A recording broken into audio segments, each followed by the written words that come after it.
Selamat pagi, selamat siang, dan selamat malam. Kami dari kelompok 3 Pendidikan Pancasila dan NKRI STIMIK Banjarbaru akan bahas Pancasila sebagai sistem filsafat, yang dimana kami memberikan pendapat pribadi masing-masing yang diambil dari buku dan internet. Simak penjelasan berikut. Konsep dan urgensi Pancasila sebagai sistem filsafat. Mari kita bahas konsep Pancasila sebagai sistem filsafat. Apa itu filsafat dan apa itu Pancasila? Filsafat adalah ilmu tentang kehidupan dan manusia secara kritis yang digunakan untuk mengungkapkan sesuatu, mencari jalan keluar sebuah masalah, dan juga untuk berargumentasi. Lalu, Pancasila merupakan suatu sistem mendasar dan fundamental karena mendasari seluruh kebijakan penyelenggara negara. Hal yang membuat Pancasila sebagai sistem filsafat. Yang pertama, yaitu pada pidato Soekarno pada 1 Juni 1945. Bung Karno menyebut Pancasila itu sebagai filosofis groundslack, pikiran sedang dalamnya untuk kemudian di atasnya didirikan bangunan Indonesia merdeka yang kekal dan abadi. Agar nilai-nilai filosofis yang terkandung dalam Pancasila mendasari seluruh peraturan hukum yang berlaku di Indonesia. Lalu ungkapan dari para tokoh seperti Nur Bakri menjelaskan Pancasila sebagai sistem filsafat merupakan hasil perenungan yang mendalam dari para tokoh kenegaraan Indonesia, dan Sastra Pretja menegaskan fungsi utama Pancasila sebagai dasar negara dan dapat disebut dasar filsafat sebagai ideologi negara. Kedua, Pancasila sebagai Weltanschauung. Artinya nilai-nilai Pancasila itu merupakan sesuatu yang telah ada dan berkembang di dalam masyarakat Indonesia yang kemudian disepakati sebagai dasar filsafat negara sehingga menjadi pandangan dunia. Lalu urgensi Pancasila sebagai sistem filsafat ialah agar dapat diberikan pertanggungjawaban rasional, penjabaran operasional, ruang dialog, dan kerangka evaluasi mengenai sila-sila dalam Pancasila sebagai prinsip-prinsip politik dan bersangkut paut pada kehidupan bernegara, berbangsa, dan bermasyarakat, serta memberikan perspektif pemecahan terhadap permasalahan nasional. 2. Menanya alasan diperlukannya kajian Pancasila sebagai sistem filsafat. Beberapa alasan diperlukannya kajian Pancasila sebagai sistem filsafat antara lain. Yang pertama yaitu filsafat Pancasila sebagai genetivus objektivus dan genetivus subjektivus. Genetivus objektivus memiliki arti bahwa nilai-nilai Pancasila dijadikan sebagai objek yang dicari landasan filosofinya berdasarkan sistem dan cabang filsafat yang berkembang di Barat. Sedangkan genetivus subjektivus artinya nilai-nilai Pancasila dipergunakan untuk mengkritisi aliran filsafat yang berkembang, baik untuk menemukan hal-hal yang sesuai dengan nilai-nilai Pancasila, maupun untuk melihat nilai-nilai yang tidak sesuai dengan nilai-nilai Pancasila. Yang kedua yaitu landasan ontologis filsafat Pancasila. Landasan ontologis Pancasila yaitu sebuah pemikiran filosofis atas hakikat dan raisan dietre sila-sila Pancasila sebagai dasar filosofis negara Indonesia. Yang ketiga yaitu landasan epistemologis filsafat Pancasila. Landasan epistemologis filsafat Pancasila artinya nilai-nilai Pancasila digali dari pengalaman atau empiris bangsa Indonesia, kemudian disintetiskan menjadi sebuah pandangan yang komprehensif tentang kehidupan bermasyarakat, berbangsa, dan bernegara. Yang keempat, yaitu landasan aksiologis Pancasila. Landasan aksiologis Pancasila artinya nilai atau kualitas yang terkandung dalam sila-sila Pancasila. Sila pertama Pancasila mengandung kualitas monoteis, spiritual, kekudusan, dan sakral. Sila kedua Pancasila mengandung nilai martabat, harga diri, kebebasan, dan tanggung jawab. Sila ketiga Pancasila mengandung nilai solidaritas dan kesetia kawanan. Sila keempat Pancasila mengandung nilai demokrasi, musyawarah, mufakat, dan berjiwa besar. Dan yang terakhir yaitu sila kelima Pancasila mengandung nilai kepedulian dan gotong royong. Kajian filsafat Pancasila sebagai sistem filsafat diperlukan supaya kita tahu dan paham tentang Pancasila sebagai sistem filsafat bangsa Indonesia. Karena pada zaman era globalisasi ini banyak tantangan yang muncul, seperti munculnya aliran kapitalisme yang meletakkan kebebasan individual secara berlebihan yang dapat menimbulkan dampak negatif, seperti gaya hidup konsumerisme. Untuk itu, diperlukan kajian Pancasila sebagai sistem filsafat supaya masyarakat dapat menjadikan Pancasila sebagai pedoman atau dasar dalam menghadapi tantangan globalisasi yang dapat melunturkan semangat kebangsaan.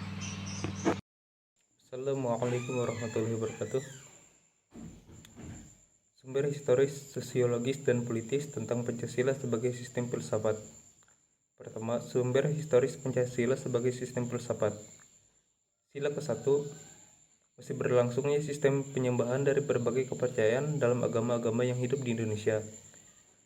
Sila kedua, kemunculan konsepsi internasionalisme yang berwawasan kemanusiaan yang adil dan beradab, menemukan ruang pembuktiannya segera setelah proklamasi kemerdekaan Indonesia. Sila ketiga, Indonesia adalah bangsa majemuk paripurna yang menakjubkan karena kemajemukan sosial, kultural, dan teritorial dapat menyatu dalam suatu komunitas politik kebangsaan Indonesia. Sila keempat, demokrasi sebagai bentuk pemerintahan dari rakyat, oleh rakyat, dan untuk rakyat. Memang merupakan fenomena baru di Indonesia yang muncul sebagai ikutan formasi negara Republik Indonesia Merdeka. Sila kelima, sejarah mencatat bahwa bangsa Indonesia dahulunya adalah bangsa yang hidup dalam keadilan dan kemakmuran. Keadaan ini kemudian dirampas oleh kolonialisme. Kedua, sumber sosiologis Pancasila sebagai sistem filsafat. Kelompok pertama masyarakat awam yang memahami Pancasila sebagai sistem filsafat yang sudah dikenal masyarakat Indonesia dalam bentuk pandangan hidup, way of life, yang terdapat dalam agama, adat istiadat, dan budaya berbagai suku bangsa di Indonesia. Kelompok kedua, masyarakat ilmiah akademis yang memahami Pancasila sebagai sistem filsafat dengan teori-teori yang bersifat akademis. Pancasila sebagai sistem filsafat menurut Noto Nagaro merupakan suatu kesatuan utuh yang tidak dapat dipisah-pisahkan. Artinya, sila-sila Pancasila merupakan kesatuan utuh yang saling terkait dan saling berhubungan secara koheren. Ketiga, sumber politis Pancasila sebagai sistem filsafat. Kelompok pertama meliputi wacana politis tentang Pancasila sebagai sistem filsafat. Pada sidang UPKI, sidang PPKI, dan kuliah umum Soekarno antara tahun 1958 dan 1959 tentang pembahasan sila-sila Pancasila sebagai filosofis. Kelompok kedua mencakup berbagai argumen politis tentang Pancasila sebagai sistem filsafat yang disuarakan kembali di era reformasi dalam pidato politik Habibie 1 Juni 2011. Wacana politis tentang Pancasila sebagai sistem filsafat mengemuka ketika Soekarno melontarkan konsep filosofisi Groundlog, dasar filsafat negara. Artinya, kedudukan Pancasila diletakkan sebagai dasar kerohanian bagi penyelenggaraan kehidupan bernegara di Indonesia. Wassalamualaikum warahmatullahi wabarakatuh. Membangun argumen tentang dinamika dan tantangan Pancasila sebagai sistem filsafat. Dinamika Pancasila sebagai ideologi negara dalam sejarah bangsa Indonesia memperlihatkan adanya pasang surut dalam pelaksanaan nilai-nilai Pancasila. Pancasila sebagai ideologi negara dalam masa pemerintahan Presiden Soekarno. Sebagai diketahui bahwa Soekarno termasuk salah seorang perumus Pancasila, bahkan penggali dan memberi nama untuk dasar negara. Pancasila sebagai ideologi dalam masa pemerintahan Presiden Soeharto diletakkan pada kedudukan yang sangat kuat melalui TAP MPR No. 2 1978 tentang pemasyarakatan P4. Pada masa Soeharto ini pula ideologi Pancasila menjadi asas tunggal bagi semua organisasi politik dan organisasi masyarakat.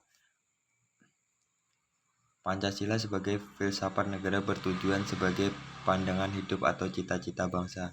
Pancasila sebagai filsafat hidup bangsa mencerminkan rencana yang menyeluruh dengan menempatkan harkat dan martabat manusia sebagai faktor sentral dalam kedudukan yang fungsional terhadap segala sesuatu yang ada. Bentuk tantangan Pancasila sebagai sistem filsafat negara. Korupsi. Korupsi merupakan budaya yang dibawa sejak masa penjajahan Inggris. Masalah korupsi merupakan bentuk tantangan Pancasila sebagai sistem filsafat yang sampai saat ini korupsi sendiri belum pernah ada penuntasnya sampai akar-akarnya. Lunturnya nilai-nilai luhur dalam Pancasila. Melemahnya penghayatan terhadap Pancasila sebagai pandangan hidup bangsa. Mendeskripsikan esensi dan urgensi Pancasila sebagai sistem filsafat. Esensi Pancasila sebagai sistem filsafat. Hakikat Pancasila sebagai sistem filsafat terletak pada hal-hal sebagai berikut. 1. Hakikat sila ketuhanan terletak pada keyakinan bangsa Indonesia bahwa Tuhan sebagai prinsip utama dalam kehidupan semua makhluk. Artinya, setiap makhluk hidup, termasuk warga negara, harus memiliki kesadaran yang otonom atau kebebasan kemandirian di satu pihak, dan berkesadaran sebagai makhluk Tuhan yang Maha Esa yang akan dimintai pertanggungjawaban atas semua tindakan yang dilakukan. Artinya, kebebasan selalu dihadapkan pada tanggung jawab, dan tanggung jawab tertinggi adalah kepada Sang Pencipta. 2. Hakikat sila kemanusiaan adalah manusia monopluralis yang terdiri dari 3 monodualis, yaitu susunan kodrat jiwa raga, sifat kodrat makhluk individu sosial, kedudukan kodrat makhluk pribadi yang otonom, dan makhluk Tuhan. 3. Sila persatuan terkait dengan semangat kebangsaan. Rasa kebangsaan terwujud dalam bentuk cinta tanah air yang dibedakan ke dalam 3 jenis, yaitu tanah air real, tanah air formal, dan tanah air mental. Tanah air real adalah bumi tempat orang dilahirkan dan dibesarkan, bersuka dan berduka, yang dialami secara fisik sehari-hari. Tanah air formal adalah negara bangsa yang berundang-undang dasar, yang Anda manusia Indonesia menjadi salah satu warganya, yang membuat undang-undang, menggaris hukum dan peraturan, menata, mengatur, dan memberikan hak serta kewajiban, mengesahkan atau membatalkan, memberikan perlindungan dan menghukum, memberikan paspor atau surat pengenal lainnya. Tanah air mental bukan bersifat teritorial karena tidak dibatasi oleh ruang dan waktu, melainkan imajinasi yang dibentuk dan dibina oleh ideologi atau seperangkat gagasan vital. 4. Hakikat sila kerakyatan terletak pada prinsip musyawarah. Artinya, keputusan yang diambil lebih didasarkan atas semangat musyawarah untuk mufakat, bukan membenarkan begitu saja pendapat mayoritas tanpa peduli pendapat minoritas. 5. Hakikat sila keadilan terwujud dalam 3 aspek, yaitu keadilan distributif, legal, dan komutatif. Keadilan distributif adalah keadilan bersifat membagi dari negara kepada warga negara. Keadilan legal adalah kewajiban warga negara terhadap negara atau dinamakan keadilan bertaat. Keadilan komutatif adalah keadilan antara sesama warga negara. Urgensi Pancasila sebagai sistem filsafat. Hal-hal penting yang sangat urgent bagi pengembangan Pancasila sebagai sistem filsafat meliputi hal-hal sebagai berikut. 1. Meletakkan Pancasila sebagai sistem filsafat dapat memulihkan harga diri bangsa Indonesia sebagai bangsa yang merdeka dalam politik, yuridis, dan juga merdeka dalam mengemukakan ide-ide pemikirannya untuk kemajuan bangsa baik secara material maupun spiritual. 2. Pancasila sebagai sistem filsafat membangun alam pemikiran yang berakar dari nilai-nilai budaya bangsa sehingga mampu dalam menghadapi berbagai ideologi dunia. 3. Pancasila sebagai sistem filsafat dapat menjadi dasar pijakan untuk menghadapi tantangan globalisasi yang dapat melunturkan semangat kebangsaan dan melemahkan sendi-sendi perekonomian yang berorientasi pada kesejahteraan rakyat banyak. 4. Pancasila sebagai sistem filsafat dapat menjadi way of life sekaligus way of think bangsa Indonesia untuk menjaga keseimbangan dan konsistensi antara tindakan dan pemikiran. Bahaya yang ditimbulkan kehidupan modern dewasa ini adalah ketidakseimbangan antara bertindak dan cara berpikir sehingga menimbulkan kerusakan lingkungan dan mental dari suatu bangsa. Terima kasih telah menonton sampai akhir. Untuk mendengar penjelasan kami,